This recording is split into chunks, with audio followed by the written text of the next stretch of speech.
네, 한 주간의 재계와 주요 CEO들의 발언 그리고 동향 살펴보면서 우리 경제에 미치는 영향을 점검하는 시간이죠. 김방희 생활경제연구소장과 함께합니다.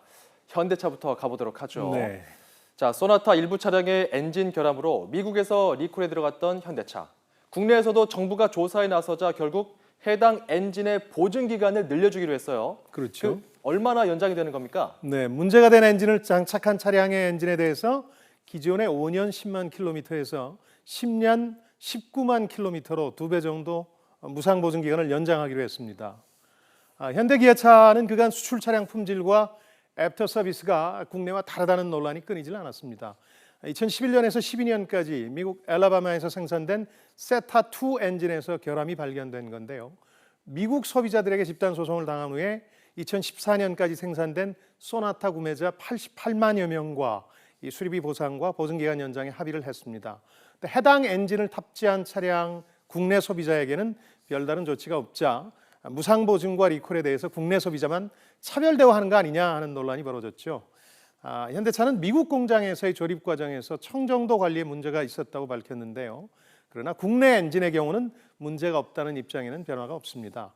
현대차는 최근에 신뢰도 추락과 노조 파업으로 9월 수출이 지난해 같은 기간에 비해서 21%나 떨어졌는데요.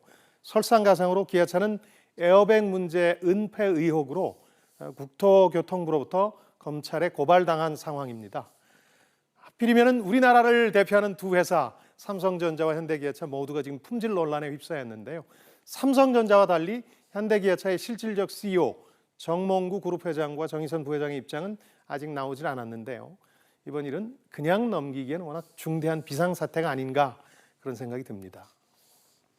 자, 그리고요. 최근에 무료 배송을 대폭 축소한 전자상거래업체 대표들이 대거 국정감사장에 불려 나왔습니다. 네. 자, 그런데 업계 대표격이죠. 쿠팡의 김범석 대표는 희한한 이유로 불참했다고요. 그렇죠.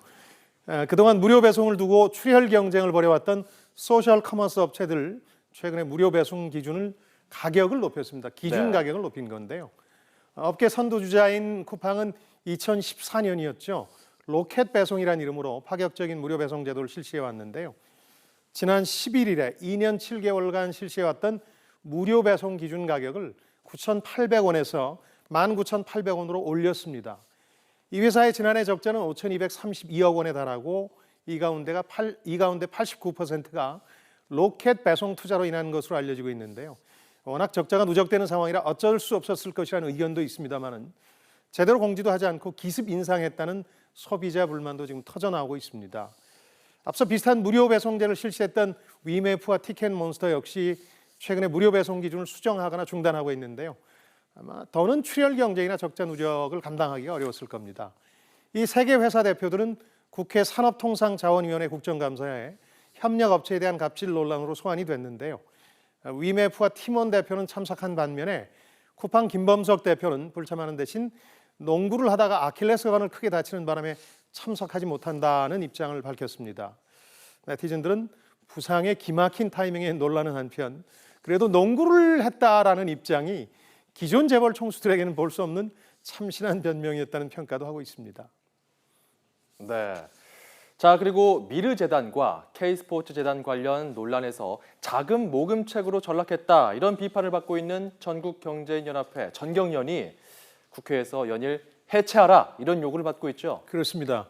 문제의 두 재단에 대한 설립과 자금 출연을 주도한 것으로 알려지면서 지금 언론과 시민단체뿐만 아니라 국회의원들의 비판이 집중되고 있는데요.